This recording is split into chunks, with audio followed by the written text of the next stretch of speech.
Hi, today is going to be a haul and review video.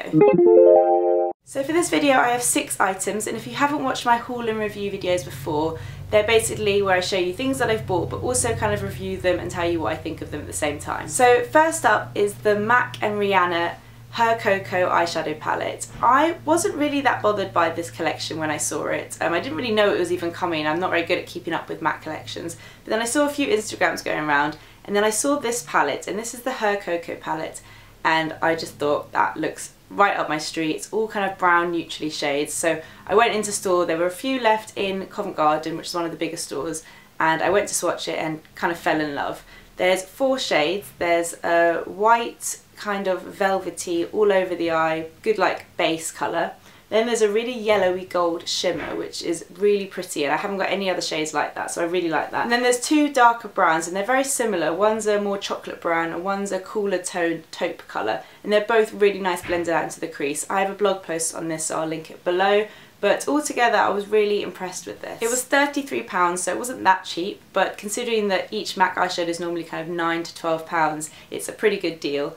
And I'm really happy with this, and I've been using it quite a lot. I'm not kind of crazy keen on the packaging. It's meant to be kind of rose gold. It's a lot more pink than what I would have preferred, but that doesn't really bother me. It's a nice little quad and it's good for travelling and things like that. Next up are these Puma trainers that I picked up last week. I had a huge gap in my shoe department. I have black boots, I have kind of brogues, but I didn't really have any casual trainers. I have some trainers that I showed in a haul video a while ago, but they're black with studs and they are quite smart and like in your face. So I just wanted really casual trainers that I could wear with skinny jeans and a t-shirt. And I don't really wear trainers much, so it was a bit scary. I tried on a few, but I really fell in love with these ones. They're really comfy. They're kind of suede grey with this little thing here and on that side.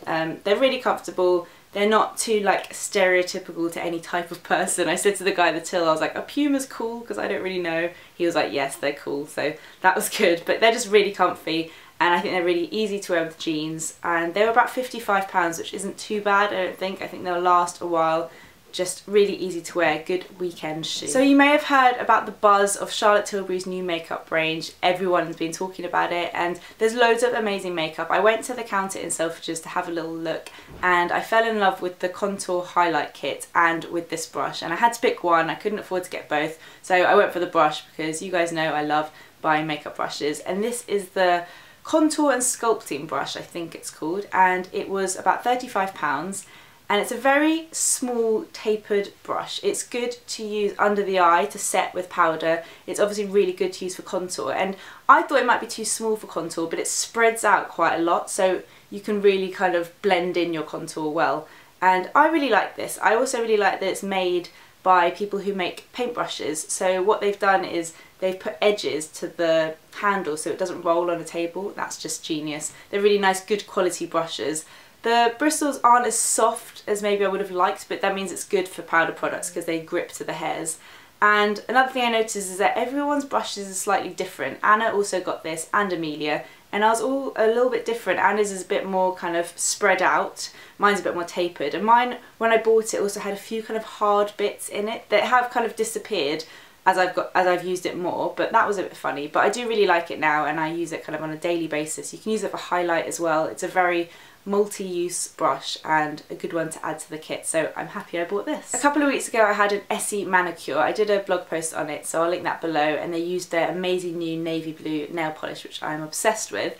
And the manicure was lovely, and the polish lasted for like over a week. I was so impressed. Obviously when you have a manicure it always lasts longer, but I thought it might be something to do with the fact that she used an Essie base coat and an Essie top coat. I always use Seche Vite, which I really like because it dries fast and I think it makes the polish last, but this was like crazy long. So I thought I would go and pick up an Essie top coat, and the one I chose was the No Chips Head. And I thought, because that's really what I wanted to get. It wasn't fast drying as much, but I really wanted like no chips. I wanted the nail polish to last. So I thought I'd get this and give it a go. And I've tried it a few times and I'm really not impressed, unfortunately. I got chips like on the 2nd, 3rd day, which is really bad, I think. A lot of the time getting chips in your nail polish is to do with like the natural oils that you produce, and everyone's nails are different. Mine are maybe slightly flakier, but my Seche Vite top coat, they last at least 5 days, so this was a bit disappointing and not worth the money. I think it was about £8.99, So that's a shame. I do love Essie, but this top coat wasn't very good. Next was a bit of a splurge, and I recently did a blog post on this as well, saying, is it really worth the hype? And it's the By Terry Balm de Rose lip balm. A lot of people talk about this. It's definitely hyped up. I have never picked it up before because it's rose scented. I don't love rose. It's in a pot. I don't really like that because I take the tube a lot and I think it's a bit grubby. But when I was in Space NK recently, I thought I'd just give it a little go, and it was actually a lot nicer than I thought. It looks like a kind of gel texture, so I was expecting it to kind of just sit on the lips. But if you really work it in with your fingers, it's a really amazing lip balm. I've definitely got used to the rose scent now. I quite like it-ish, but the lip balm is just really good. It's a really nice one to use before bed. I've just been carrying this around in my bag with me, and I can tell it's going to last a long time as well because you don't really need much. And it keeps your lips moisturised for a really long time, like a good few hours. It's nice to put on before lipsticks. I'm just really impressed. It's £35, which is crazy for a lip balm. I know it is. I did use a discount when I bought this, and I probably wouldn't have bought it without that discount. But if you are someone who has really dry lips, and I know how that feels, and you can't find anything that works, I think it's worth spending a bit more money because it's your lips. It's like on your face. You don't want dry lips. So I think this is really good, and it is worth the hype, and I'm glad I got it. Okay, for the final product, this was another kind of silly, unnecessary purchase, but one I've wanted for quite a while. As you guys know, I've got the Hourglass Ambient Lighting Powder in dim light. This is the one that I chose. They're ambient lighting powders, if you don't know. There's about 6, I think, and they're all suited for different things. Some are for redness, some are for sallowness, some are more to highlight, some are like a bronzer. So I chose dim light, which is a good kind of all-over setting powder, and I do really like it, but I was never like wowed as everyone else was, and everyone else always talks about diffused light. So every time I go into store, I always swatch it, and it always looks really glittery. But then I swatched Anna's, and hers isn't glittery at all. So I figure it's just because people have like swatched a glittery one and then swatched that one, and it's all just been transferred. So I thought I would just give it a go, and I picked up the Hourglass Ambient Lighting Powder in diffused light. This one is slightly yellow, so it's good for redness, which I don't have, but it's also just a really nice, like, it's kind of like a softbox light powder for your face. It just diffuses the light, as the name suggests. And I'm wearing it today. I've been wearing it for about a week now. And again, it's not like, wow, like instant, you can see it. But for someone like me that I don't really like to use a normal setting powder because I've got quite dry skin, I just don't need more powder products on my face. This is really nice and sheer and light, and it doesn't look powdery at all on the skin.